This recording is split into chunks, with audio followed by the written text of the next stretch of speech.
உணர்த்துவதற்கான எத்தனையோ பொழுதுகள் இருக்கு. காலை பொழுது, அதிகாலை பொழுது மட்டும் இல்ல, இரவு இருக்கு. அது மாதிரி பல பொழுதுகள் இருக்கிறது, பல நேரங்கள் இருக்கிறது. இந்த சூறாவில அதிகாலை பொழுதின் மீது சத்தியமாக என்று ஏன் சொல்றேன்னா, அதுக்குன்னு ஒரு மதிப்பு. அந்த அதிகாலை பொழுதின் மீது சத்தியமாக என்று சொல்வதற்கு அல்லாஹ் அப்படி சொல்வதற்கான காரணம் என்னன்னா, அதற்கென தனி சிறப்பு இருக்கிறது, ஒரு மகத்துவம் இருக்கிறது, ஒரு கண்ணியம் இருக்கிறது. நான் 4 வேளை தொழுது விடுகிறேன், ஃபஜ்ர் மட்டும் என்னால் முடிவதில்லை என்று சொல்பவர்களுக்கு அவர்களது கடமையை முழுமையாக செய்த ஒரு நன்மையை பெற முடியாது.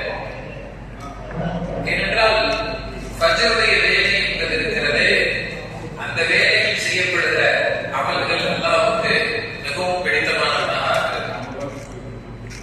அந்த பொழுது காலையில் நாம் விரைவாக எழுகிறோம் என்றால் பல வேலைகளை நாம் செய்துவிட முடியும். அது ஒரு பரக்கத்தான நேரம். இரவில் ஒரு வேலை அல்லது ஒரு விஷயத்தை குறித்து மிகப்பெரும் குழப்பம் இருக்கும். சரி, நைட்டு தூங்கிடலாம், தூங்கி காலையில பார்த்துக்கலாம். காலையில மிக விரைவாக எழுந்து நாம் அந்த விஷயத்தை யோசித்தால், இதுக்காக நம்ம இரவுக்கு யோசிச்சோம் என்று யோசிக்க தோன்றுகிற அளவுக்கு உண்டான நிலையை, ஒரு பரக்கத்தை அல்லாஹ் அந்த ஃபஜ்ருடைய நேரத்திலே வைத்திருக்கிறார். இந்த அதிகாலை பொழுது என்பது சிந்தனைக்கும் சரி, ஒரு விஷயத்தை செய்வதற்கும் சரி, நம்முடைய சுறுசுறுப்புக்கும் சரி, ஒரு உகந்த நேரமாக இருக்கிறது அந்த அதிகாலை பொழுது. நாம் வீடு கட்டுகிறோம், அந்த வீட்டை திறப்பதற்கு ஒரு நேரம் தேடுகிறோம் என்றால் அதிகாலை பொழுதை தேர்ந்தெடுங்கள். அந்த வீட்டில் ஃபஜ்ர் தொழுகை நடத்தப்பட்டு துஆ ஓதப்படுது, பாங்கு சொல்லப்படுது அப்படின்னு சொன்னா அதை விட ஒரு சிறப்பான நேரம் எதுவுமே இல்லை. இந்த ஃபஜ்ர் நேரத்துல யாரும் வரமாட்டாங்கல்ல, முக்கியமானவர்கள் எல்லாம் வரமாட்டாங்க, எல்லாம் 9 மணிக்கு தான் முடிப்பாங்க. நமக்கு முக்கியஸ்தர்கள் வேண்டுமா, பரக்கத் வேண்டுமா? பரக்கத் வேண்டும் என்று நினைப்பவர்கள் அதை தேடி அல்லாஹ் வரவேற்று விடுவார். எனவே அந்த அதிகாலை பொழுது என்பது மிக முக்கியமானது. அதனாலதான் அல்லாஹ் தஆலா வல் ஃபஜ்ர், அதிகாலை பொழுதின் மீது சத்தியமாக, இன்னும் சொல்கிறார் வலையாலின் அஷ்ர், அந்த 10 இரவுகளின் மீது சத்தியமாக. எத்தனை இரவுகள் வருது, எத்தனை நூற்றுக்கணக்கான இரவுகள் வருகிறது. ஏன் அந்த 10 இரவு என்று சொல்கிறார்? சரி, எந்த 10 இரவு சொல்கிறார் என்று முஃபஸ்ஸிரீன்கள் விளக்கப்படுத்துவார். அப்போ சில முஃபஸ்ஸிரீன்கள் சொல்வாங்க, இந்த 10 இரவு என்பது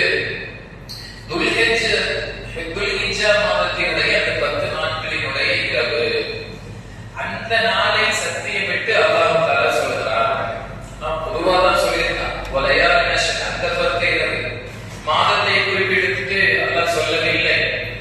இந்த 10 இரவு எந்த இரவாக இருக்கலாம் என்று குர்ஆனுடைய விவரியாளர்கள் சொல்கிறது. குர்ஆனுடைய விவரியாளர்கள்னா சும்மா வேண்டாம்ல சொன்னதல்ல, இல்லையா? பொதுவாகவே குர்ஆன் ஹதீஸ்ல ஒரு செய்தி வந்திருக்குன்னா அது ஏற்புடையதாகும். விரிவுரையாளர்கள் ஏதாவது ஒன்று சொன்னா அது ஏற்படுறதுக்கு கொஞ்சம் பாரதூரமாக இருக்கக்கூடிய நிலை என்பது இருக்கிறது. அப்படி இல்லை. குர்ஆனுடைய விரிவுரையாளர்கள் என்பவர்கள் தங்களுடைய வாழ்க்கை முழுக்க அதற்காக, குர்ஆனுக்காக அர்ப்பணித்தவர்கள். எப்படி ஒரு கல், இது டூப்ளிகேட்டா, ஒரிஜினலா, இது விலை போகுமா, போகாதா, வேஸ்டா அல்லது ஒர்த்தா என்று நம்மால் சொல்லிட முடியுமோ? இதுல அனுபவம் இருக்கிற, ஒரு 20 வருஷம் அனுபவம் இருக்கு, 30 வருஷம் அனுபவம் இருக்கு என்று நம்மால் யாரை குறிப்பிட்டு ஒரு விஷயத்தை சொல்ல அவனும் கரெக்டா அதை செய்வார். எந்த நாட்டில் பிறந்திருக்கு, ஹீட்டர் என எல்லா டீட்டெயிலும் தெளிவா சொல்லுவாங்கன்னா, குர்ஆனுடைய விரிவுரையாளர்கள், ஹதீஸுடைய விரிவுரையாளர்கள் அப்படிதான். குர்ஆன்ல இந்த செய்தி வந்திருக்கா இல்லையான்னு நம்ம சர்ச் பண்ணணும்.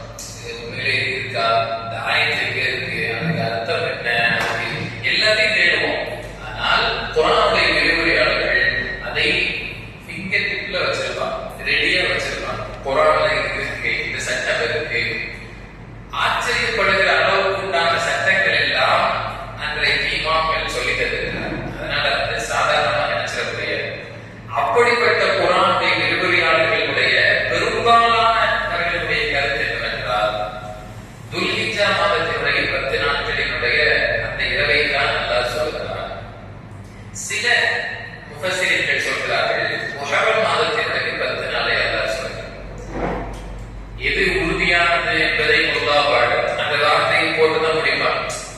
இது பல பேருடைய கருத்து துல்ஹிஜ்ஜா மாதத்தினுடைய 10 நாட்களை அல்லாஹ் சத்தியம் என்று சொல்கிறான். இன்னும் சில முஃபஸ்ஸிரீன்களுடைய கருத்து முஹர்ரம் மாதத்தினுடைய 10 நாட்களின் சத்தியம் என்று சொல்கிறார். இந்த ரெண்டு தான். மூணாவதா ஒண்ணு பார்க்கல. இந்த ரெண்டின் மீது சத்தியம் என்று சொல்கிறான் என்று இமாம்கள் கருத்துக்களை சொல்லிவிட்டு அல்லாஹ் உண்மை என்னங்கிறத அல்லாஹ் தெரிஞ்சோம். நம்ம கருத்து ஆராய்ச்சி பண்ணி நம்முடைய தகவலை சொல்ல முடியுமே தவிர இதுதான் என்று உறுதியா சொல்ல முடியாதுல்ல என்று முஃபஸ்ஸிரீன்கள் தங்களுடைய தகவல்களை பகிர்வார்கள். அப்போ இந்த முஹர்ரம் மாதத்தினுடைய 10 நாட்கள் மீதும் சத்தியம் என்ற வாய்ப்பு இருக்கிறது என்கிற இந்த தகவல் வலையாளின் அஷருக்குள்ளே வருவதால் 10 இரவுகள் மீது சத்தியமாக என்ற அந்த வசனத்திற்குள் இதற்குண்டான இந்த 10 நாட்களும் சேர்வதற்குண்டான வாய்ப்பு இருக்கிறது என்கிற அடிப்படையில் இது 9, 10, 10, 11 என்பது மட்டுமல்லாமல் முஹர்ரம் மாதத்தினுடைய முதல் 10 நாட்களுமே சிறப்பு வாய்ந்தது என்பதால் தான் பல ஊர்களில் அந்த பழக்கம் இருக்கு. முதல் 10 நாட்கள்ல நோன்பு வைக்கிற பழக்கம். அதெல்லாம் இல்ல சொல்லிட வேண்டாம். அவங்க அந்த மாதிரி நோன்பு வைக்கிறாங்கன்னு சொன்னா அதை வரவேற்கும், பாராட்டும். அவங்களுக்கு இஃப்தாருக்கான ஏற்பாடுகளை செஞ்சு கொடுக்கும். மாஷா அல்லாஹ், இது ஒரு சிறப்பான ஒரு 10 நாள் நோன்பு வைப்பதற்கான ஒரு இடைவெளி இருக்கிறீர்கள், தொடர்ந்து அதை செய்யுங்கள்.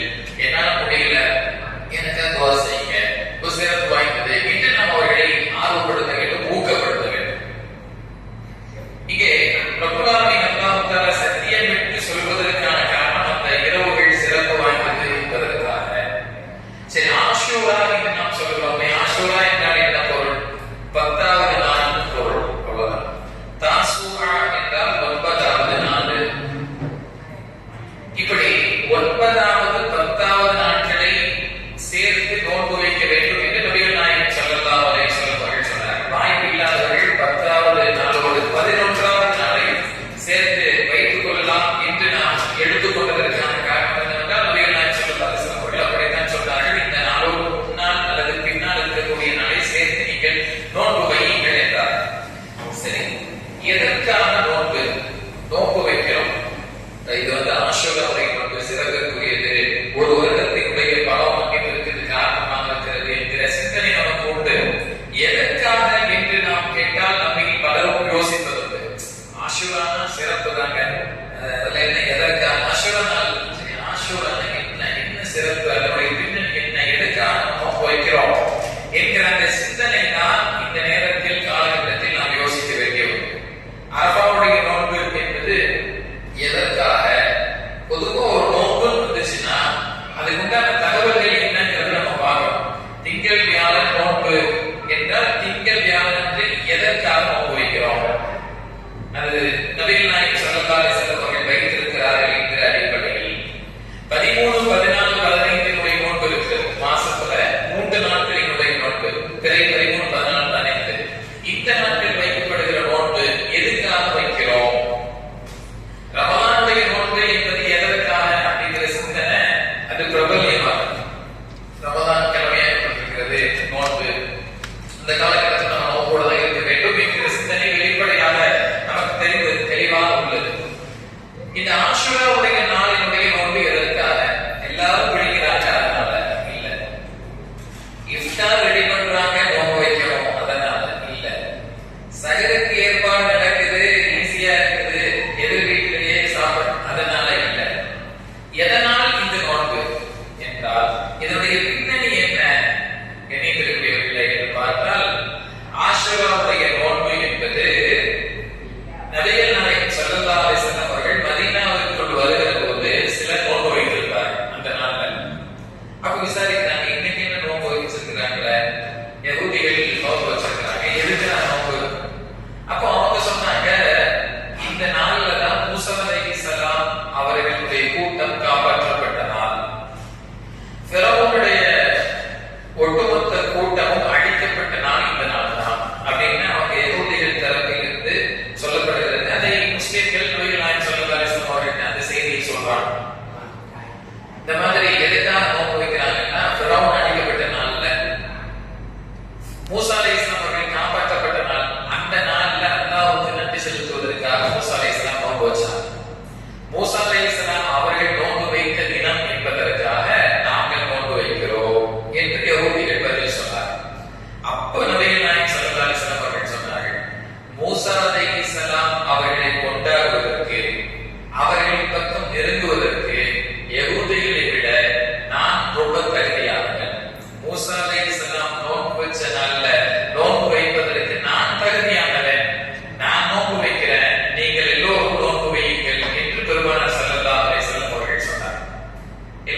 சொல்லிட்டு கூடுதலான ஒரு செய்தியை சொன்னாங்க. சஹாபாக்களுக்கு அந்த சந்தேகம் கூட, அவங்க வைக்கிற நாள்ல நம்ம நோன்பு வைக்கிறோமே என்கிற அந்த சந்தேகம் வருகிற போது பெருமானார் ஸல்லல்லாஹு அலைஹி வஸல்லம் அவர்கள் அப்போதுதான் சொன்னார்கள், அவர்களுக்கு நீங்கள் மாறு செய்கிற முகமாக 10வது நாளோடு சேர்த்து 9வது நாளையும் அல்லது 11வது நாளையும் சேர்த்து நோன்பு விடுங்கள்.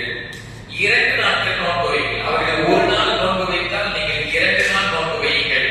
ஏன்னா மூசா அலைஹிஸ்ஸலாம் அவர்கள் காப்பாற்றப்படுவதற்கு நன்றி செலுத்த வேண்டும் என்றால் அதற்கு தகுதியான ஒரு சமூகம் நாம் தான்.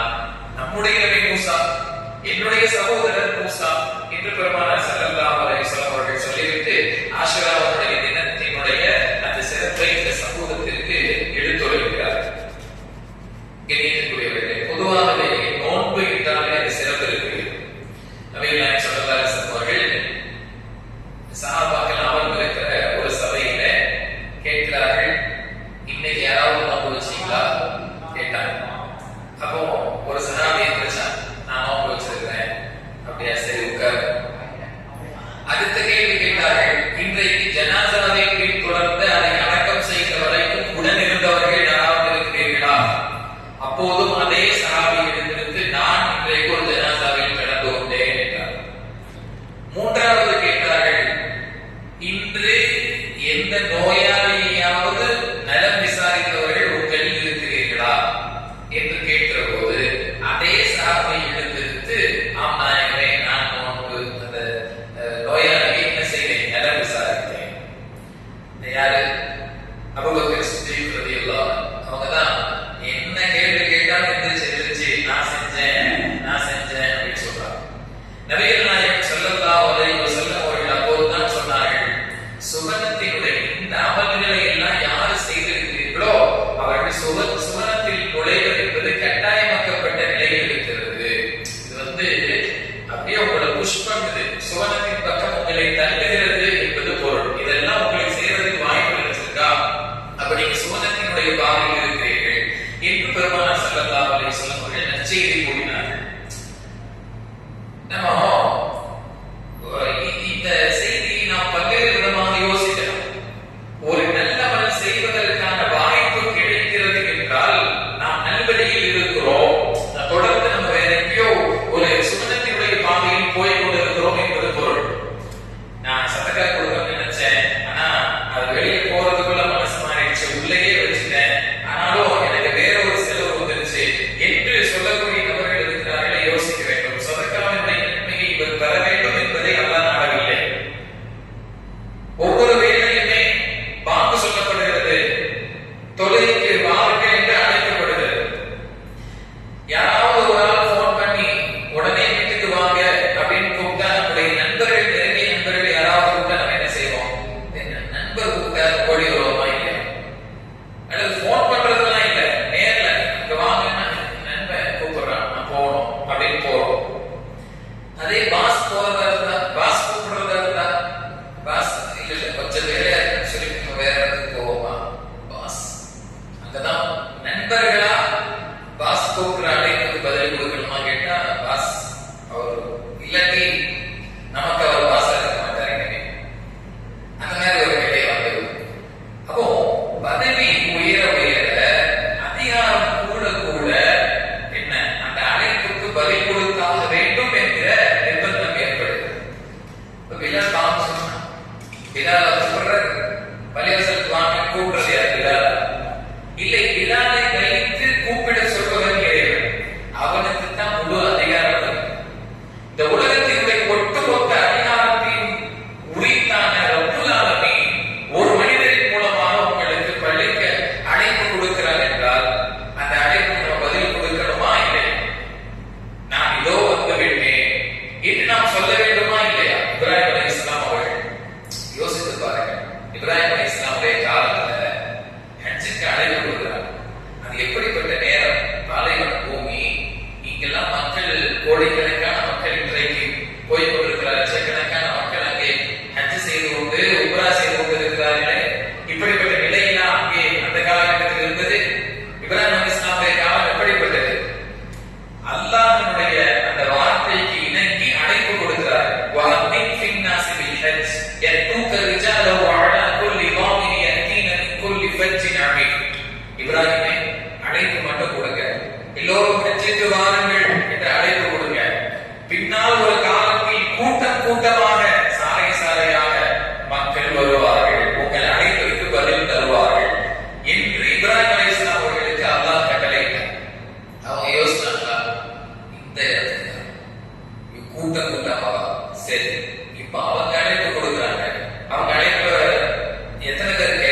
இதோ வந்து விட்டோம், அழைப்பிற்கு பதில் தந்து விட்டோம்.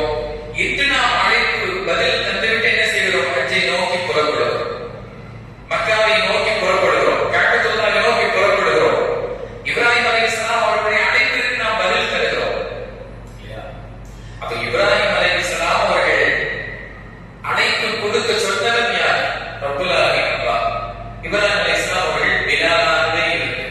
பாங்குக்கு எப்படி ஒரு பாங்குல பிலால் எப்படி வந்து பள்ளிக்கு அழைக்கிறாரோ அதுபோல் அந்த நேரத்தில் இப்ராஹிம் அலைஹிஸ்ஸலாம் தான் பிலால் என்ன செய்றார்? அழைக்கிறார். எல்லோரும் ஹஜ்ஜுக்கு வாருங்கள் அழைக்கிறார். யாருமே இல்லை கேட்பதற்கு என்றாலும் இது மண்ணில் படைக்கப்படாத உயிரினங்களுடைய காதுகளில் மனங்களில் அதை ஏற்படுத்தி அந்த பாசத்தை இணைப்பை ஏற்படுத்தி கஅபாவா அங்க போகணுமே அப்படிங்கிற ஒரு ஆசையை தேட்டத்தை சின்ன பிள்ளையிலிருந்தே அல்லாஹ் ஏற்படுத்தி விடுகிறான் அல்லவா?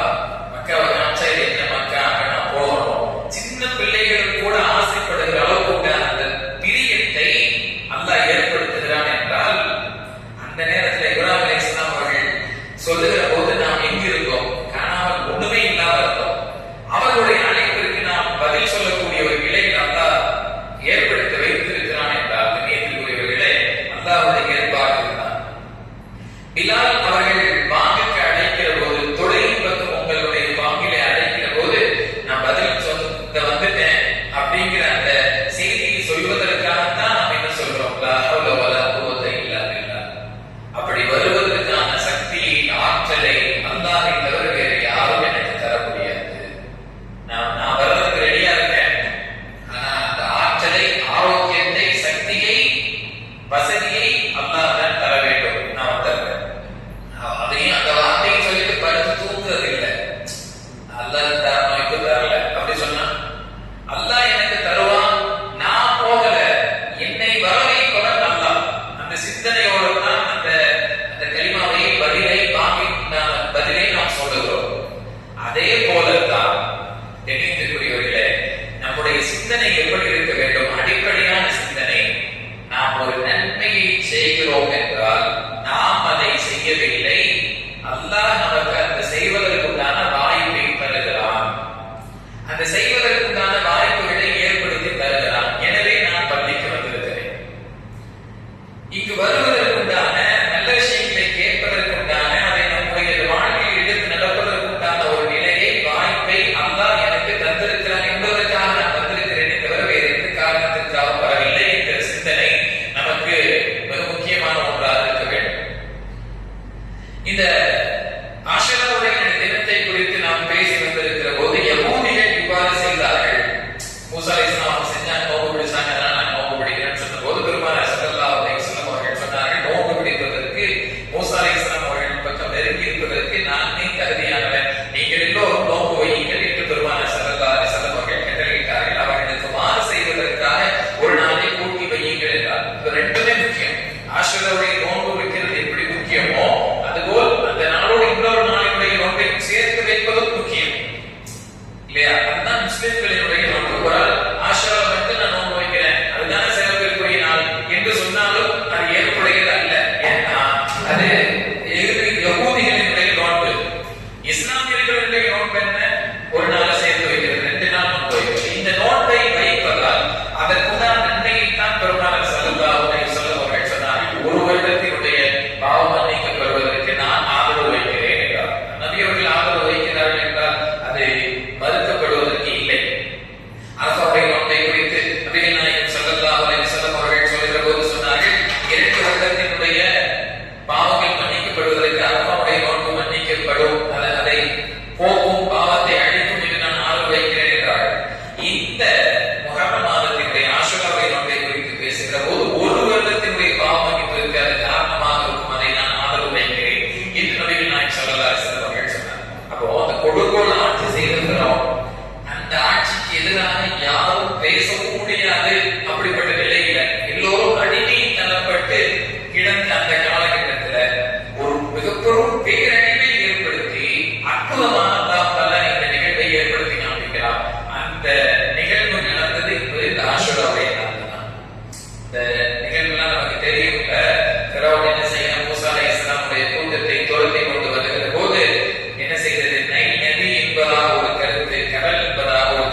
இந்த ஆஷுராவுடைய தினத்துல தான் நடந்துச்சு.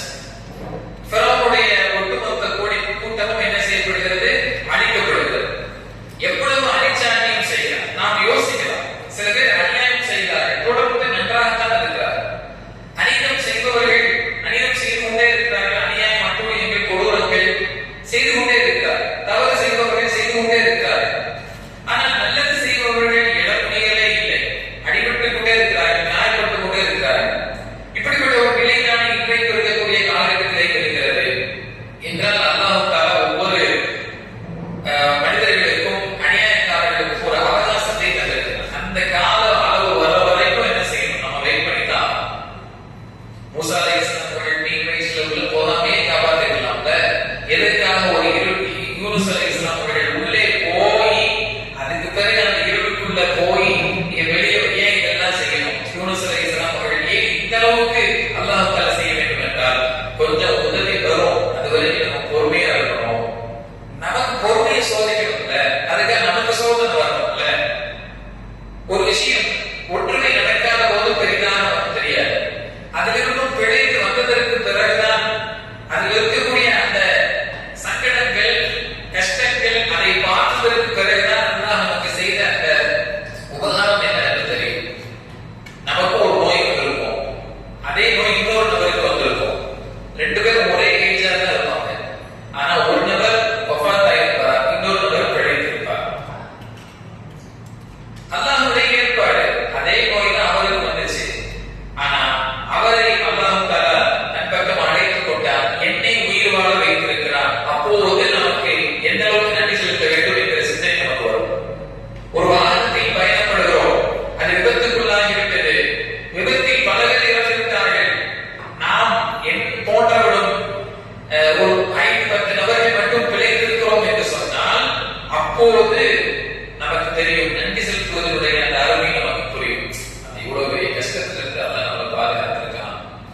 எதுவுமே நடக்கலன்னா நம்மை அல்லாஹ் தஆலா நொடி பொழுதும் என்ன செய்து கொண்டிருக்கிறான்? அவருடைய அளப்பெரும் பாதுகாப்பை தந்து கொண்டே இருக்கிறான். ஒவ்வொரு நாளும் இந்த நிலநடுக்கம் ஏற்பட்டுச்சு, அதுக்கு முன்னால வரைக்கும் நமக்கு நம்ம சாதாரண வந்துட்டு இருக்கிறதுக்கும் போறதுக்கும் உட்கார்றதுக்கும் நன்றி செலுத்திட்டாவ இருக்கும். நன்றாக தான் இருக்கு, எதுவுமே இல்லை. குழப்பத்தோடு நம்முடைய காலம் கழிந்தது. எதுவுமே எனக்கு செய்யல, இந்த வியாபாரம் நல்லாவே நடக்கல, எவ்வளவு துவா செய்யுது, பள்ளிக்கு வந்து தொழுவுறேன், ஆனா அந்த வியாபாரம் நடக்கல. ஏன் இப்படி அல்லாஹ் செய்யலாம்? என் துவா மட்டும் எதிர்க்க மாட்டான். எங்க பக்கத்து வீட்டுக்காரனுடைய இந்த கடைக்காரன் துவா செய்வதும் இல்லை, தொழுவதும் இல்லை, ஆனால் அவருக்கு வியாபாரம் இப்படி நடக்கிறது, பொருளாதாரம் கொட்டென கொட்டுகிறது என்கிற சிந்தனை இருக்கிறது அல்லவா? ஒரு நிலநடுக்கம் நமக்கு மிகப்பெரும் மாற்றத்தை நம்முடைய மனதில் மிகப்பெரும் பாகத்தை தந்தது. நம்ம சும்மா இருக்கிறது கூட அல்லாஹ்வுடைய மிகப்பெரும் அருள் தான். அதுக்கு கூட என்ன செய்யணும்? நன்றி செலுத்தணும். ஒரு மிகப்பெரும் பாகத்தை நமக்கு சொல்லி தந்தது. அதுபோல் இந்த நிகழ்வை அல்லாஹ் ஏற்படுத்தி தந்ததற்கான காரணம் என்ன? மூசா ஃபிரௌனை எப்படியாவது கொண்டிருக்கலாம்ல, ஏன் கடலுக்கு உள்ள வர வச்சு ஏன் அழிக்கணும்? இல்லையா? மூசா அலைஹிஸ்ஸலாம் அவர்களை காப்பாற்றுவதற்காக தீர்மானித்துவிட்டால் எப்படியும் காப்பாற்றி இருக்கலாமே. இந்த இன்னைக்கு உட்கார்ந்து நாம் அதை பத்தி பேசணுங்கிறதுனால தான் அல்லாஹ் இப்படி ஒரு நிகழ்வை ஏற்படுத்தினார். இது கியாமத் வரைக்கும் பேசப்பட வேண்டும். அல்லாஹ்வுடைய ஆற்றல் என்ன, மகிமை என்ன என்பதை மக்கள் பேச வேண்டும், புரிய வேண்டும், அதை ஒரு பாடமாக எடுக்க வேண்டும் என்பதற்காக தான் ஒரு வரலாற்று நிகழ்வை அல்லாஹ் ஏற்படுத்துகிறார். புரியுதா? எவ்வளவோ காரணத்தினால் அந்த கூட்டத்தை அழித்திருக்கிறார். மூசா அலைஹிஸ்ஸலாமுடைய கூட்டத்தை காப்பாற்றி இருக்கலாம். கடலை பிளந்து என்ற ஒரு நிகழ்வை அல்லாஹ் ஏற்படுத்துவதற்கான காரணம், அங்கே அற்புதமாக அல்லாஹ் தன்னுடைய ஆற்றலை வெளிப்படுத்த வேண்டும். தேவைப்படுகிற போது அதை வெளிப்படுத்துவான். யூனுஸ் அலைஹிஸ்ஸலாம் என்று சொன்னோமே, மீன் வயிற்றில் இருந்து அவர்கள் காப்பாற்றப்பட்டார்கள். அதுவும் ஆஷுராவுடைய தினத்துல தான். எப்படிப்பட்ட லுலுமா என்று அல்லாஹ் சொல்கிறார். இருள்ல இருந்து அழைச்சாங்க யூனுஸ் அலைஹிஸ்ஸலாம் அவர்கள். லா இலாஹ இல்லா அன்த சுப்ஹானக இன்னி குன்து மினல் ஸாலிமீன். சவுண்ட் வருது. எங்க இருந்து சவுண்ட் வருது? இருள்களுக்கு இடையே. இருள்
முடிவு தரக்கூடியதா ஏன் ஆக்கணும்? கடைசி வரைக்கும் அந்த மாதிரி தாமதப்படுத்துற உதவியை அல்லாஹ் நம்முடைய ஏற்பாடு. நம்ம கேள்வின்னு கேட்க முடியாது. கடைசி வரைக்கும் நாம் இறைவனை நம்ப வேண்டும் என்பதற்கான உதாரணங்கள் தான். முடிஞ்சிருச்சு, அவ்வளவுதான், இன்னும் ஒண்ணும் செய்ய முடியாது, விளைக்க முடியாது, போச்சு, இனிமே துவா செஞ்சு இருக்கு, அதான் டாக்டர்களே சொல்லிட்டாங்கல்ல, கைவிட்டாங்கல்ல அப்படின்னு சொல்லிட்டு நம்ம அப்படியே விரக்தியில் போய்விடக்கூடாது. என்ன செய்ய வேண்டும்? இறுதி வரை அல்லாஹ்விடத்திலே மன்றாடி கொண்டே இருக்க வேண்டும். யா அல்லாஹ், நீ நினைத்தால் ஒரு நாள் மட்டுமே முடியக்கூடிய இந்த விஷயம் நிச்சயமாக நீ இதை ஈடேற்றம் தருவாயா, காப்பாற்றுவாயா என்று நாம் அல்லாஹ்விடத்திலே கேட்டுக்கொண்டே இருக்க வேண்டும். அந்த நம்பிக்கையோடு நாம் துவா செய்தால் தான் கிடைக்கும். பொதுவா ஒரு துவாவினுடைய அடிப்படை ஷரத்து அதுதான், நிபந்தனை என்னன்னா அந்த துவா நம்ம கேட்கும் போது அது நமக்கு கிடைக்கும்ங்கிற அந்த நம்பிக்கையோட நம்ம கேட்கணும். அப்படி கேட்காட்டி அந்த துவா இப்படி ஏற்றுக்கொள்ளப்படாது. கேட்க வைப்போம், ஓரளவுக்கு கபூல் செஞ்சா சேர்க்க செய்யாம கபூல் செஞ்சா அப்படி கேட்கிறவருடைய துவாவை எப்படி அல்லாஹ் ஏற்றுக்கொள்வான்? நிச்சயமா அல்லாஹ் எனக்கு தருவான், கைவிட மாட்டான், என்னுடைய தேவையை நிறைவேற்றுவான். அது எனக்கு கைதாக இருந்தால் அது என்னிடத்தில் ஒட்டு வந்து சேர்க்கக்கூடியது ரப்புல் ஆலமீனுடைய ஆற்றல் என்பதை புரிந்து நாம் அல்லாஹ்விடத்தில் கேட்கிற போது நிச்சயமாக அந்த துவாவை அல்லாஹ் ஏற்பான். எனவே கடைசி நேரம் வரைக்கும் மூசா அலைஹிஸ்ஸலாம் சம்பவத்தை சொன்ன ஃபிரௌன் கடைசி நேரம் வரைக்கும் தாமதப்படுத்துவதற்கு காரணம் இது ஒரு மிகப்பெரும் நிகழ்வாக அல்லாஹ் ஆக்கி வைத்து அதை கியாமத் வரைக்கும் கொண்டு சேர்க்கிறோம். ஆஷுராவுடைய சிறப்புன்னு சொல்லி நம்ம நோன்பு வைக்கிறோம்னா எதுக்காக நோன்பு வைக்கிறோம்னு கேட்டா ஆஷுரானால நோன்பு வைக்கிறோம்ங்கிறது சொல்லக்கூடாது. அதனுடைய பின்னணி என்ன? மூசா அலைஹிஸ்ஸலாம் அவர்கள் காப்பாற்றப்பட்ட நாளில் அவர்கள் அல்லாஹ்வுக்கு நன்றி செலுத்துவதற்காக மூசா அலைஹிஸ்ஸலாம் நோன்பு வச்சாங்க.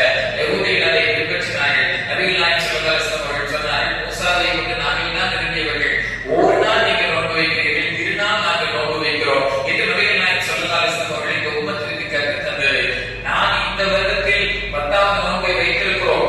இனி நான் ஹயாத்தாக இருந்தால் வருங்காலத்தில் அடுத்த வருடம் உயிரோடு இருந்தால் நான் 9ஐயும் சேர்த்து வைக்க இருக்கிறார்கள், ஆனால் உயிரோடு இல்லை.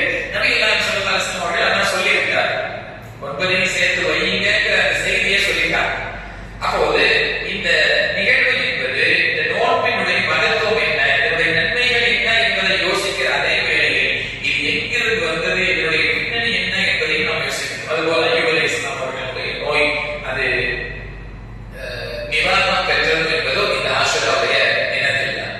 இதுபோல் பல நபிமார்களுக்கு அல்லாஹ் தஆலா பல அற்புதத்தை காண்பித்து தீராத நோய்க்குண்டான ஒரு நிவாரணியாகவும் ஆரோக்கியத்தை தருவதற்கும் பல பிரச்சனைகள் நீங்க கஷ்டங்கள் அதை உண்டான தீர்வாகவும் அல்லாஹ் தஆலா பல நபிமார்களுக்கு நல்லவர்களுக்கு இதை ஏற்படுத்தி தந்திருப்பதால் இந்த நாளில் எங்களுடைய தேவையை நிறைவேற்றுவாயாக, எங்களுடைய நோயை குணப்படுத்துவாயாக, எங்களுடைய இந்த அநியாயக்கார ஆட்சியை நீ முழுமையாக அழிப்பாயா, எங்கள் பக்கம் உண்டான சாதகமான தீர்ப்பை நீ தருவாயா, அநியாயக்காரர்களிடமிருந்து எங்களை பாதுகாப்பாயா.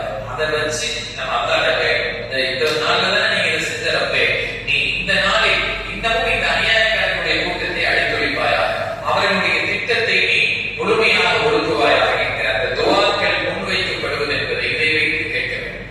நபிகள் நாயகம் ஸல்லல்லாஹு அலைஹி வஸல்லம் அவர்கள் நான் ஆரம்பத்தில் சொன்னது போல் ரமலானுக்கு பிறகு ஒரு சிறப்பான ஒரு நோன்பு இருக்கிறது என்றால் அது ஆஷுராவுடைய நோன்பு. இன்னும் சொல்ல போனால் ரமலானுக்கு முன்னாலேயே ஒரு நோன்பு நாம் வச்சோம்னு சொன்னா இஸ்லாமியர்கள் வைத்தார் என்றால் அது ஆஷுராவுடைய நோன்பு தான். ஆஷுரா நோன்பு வைக்கிற நேரத்துல நோன்பு என்பது கடமையாக்கப்படாமல் இருந்துச்சு. அன்றைக்கு வரைக்கும் என்ன செய்யப்படுகிறது? நோன்பு என்பது ஆஷுராவுக்கு தொடர்ந்து வைக்கப்பட்டுக் கொண்டிருக்கிறது மூசா அலைஹிஸ்ஸலாமுடைய காலத்திற்கு பிறகு. அதுக்கு பிறகுதான் ரமலானுடைய நோன்பு கடமையாகிறது. அப்போ இது முதல் ஒரு கடமையாக்கப்பட்ட ஒரு நோன்பாகவும் இருக்கிறது என்பதாக நாம் பார்த்தோம். அதுபோல் கண்ணியத்துக்குரியவர்களே, சஹாபாக்கள் அறிவிப்பு செய்கிறார்கள், பெருமானார் ஸல்லல்லாஹு அலைஹி வஸல்லம் அவர்களை இந்த அளவுக்கு ஒரு ஆர்வம் உள்ளவர்களா ஒரு நாளை கண்ணியப்படுத்தி இருக்கிறார்கள். ரமலானுக்கு பிறகு ஒரு நாளை கண்ணியப்படுத்தி நாங்கள் இப்படி பார்த்ததில்லை, ஆஷுராவுடைய தினத்தை பெருமானார் ஸல்லல்லாஹு அலைஹி வஸல்லம் அவர்கள் கண்ணியப்படுத்தினார்கள் என்று சஹாபாக்கள் அறிவிப்பு செய்கிறார்கள். இன்னும் பல்வேறு அந்த நாளில் செய்யக்கூடிய அமல்கள் என்ன சில பட்டியல்களையும் தருகிறார். குடும்பத்திற்காக செலவு செய்வது, குடும்பத்துக்கு செலவு செய்வது என்பது அந்த நாளில் செய்யப்படுகிற ஒரு அமலாக நபிகள் நாயகம் ஸல்லல்லாஹு அலைஹி வஸல்லம் அவர்கள் சொல்லித் தருகிறார். அதுபோல் சிறுவர்களையும் நோன்பு வைக்க பழக்கப்படுத்தினார்கள் சஹாபாக்கள். இந்த நோன்பை தான், இந்த நோன்பு குறித்து பேசுகிற போதுதான் சின்ன பிள்ளைகளையும் கூட நோன்பு வைக்க பழக்கப்படுத்தி அவர்கள்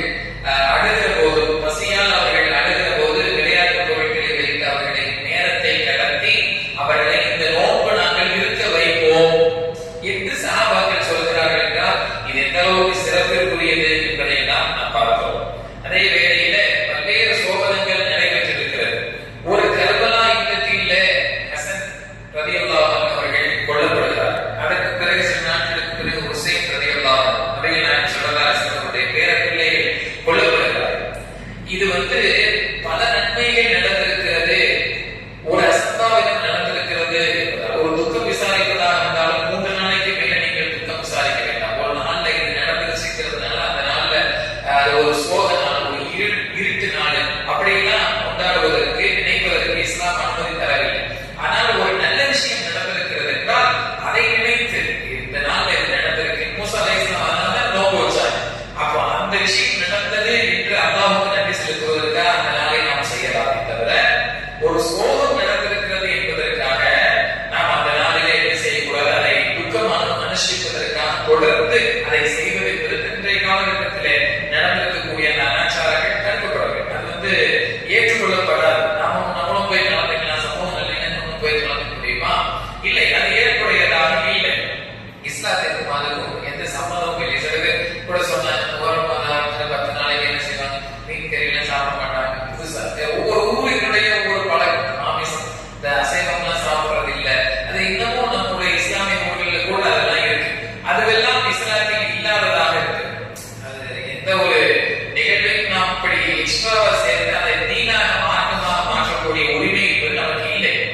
இஸ்லாம் என்ன சொல்லி தந்திருக்கிறதோ வழிகாட்டி இருக்கிறதோ அது மட்டும்தான் நாம் பின்பற்ற தகுதியானது என்பதையும் நாம் யோசிக்க கடமை